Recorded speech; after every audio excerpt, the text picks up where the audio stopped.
Assalamualaikum warahmatullahi wabarakatuh. Awal tahun 2021, akhirnya vaksin COVID-19 disebarluaskan. Berbagai negara sudah mulai melakukan vaksinasi ke warga negaranya.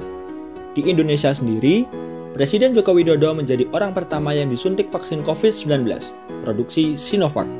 Tapi, benarkah kalau penggunaan vaksin bisa menimbulkan efek samping yang berbahaya bagi tubuh manusia?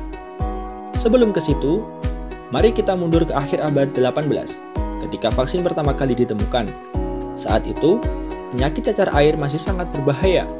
Hingga di tahun 1796, Dr. Edward Jenner dari Inggris bereksperimen dengan menyuntikkan virus cacar sapi ke seorang anak laki-laki.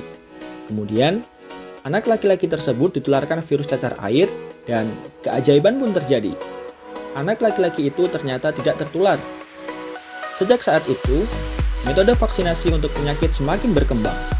Tercatat, sudah berbagai penyakit yang ditemukan vaksinnya, seperti vaksin untuk rabies, vaksin untuk difteri, vaksin untuk polio, vaksin untuk MMR, dan masih banyak lagi.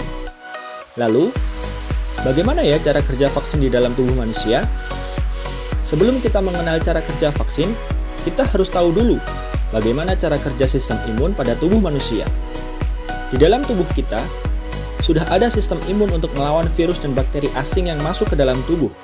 Mereka adalah sel darah putih. Ketika patogen asing masuk ke dalam tubuh, sel darah putih akan berperang melawannya.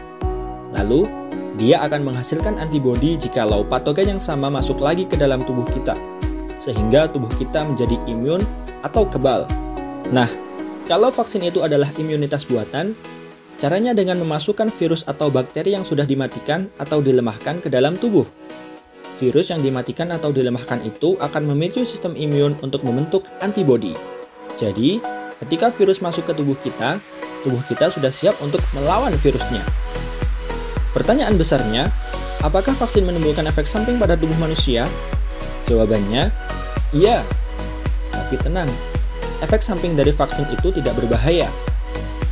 Berdasarkan penelitian, 95% efek samping dari vaksin itu ringan. Efek samping yang ditimbulkan biasanya reaksi lokal berupa nyeri di area bekas suntikan. Sisanya, reaksi sistemik berupa demam.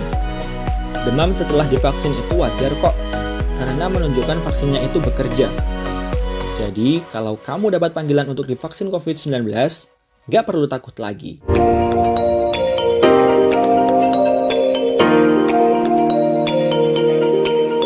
Sekian video kali ini. Wassalamualaikum warahmatullahi wabarakatuh.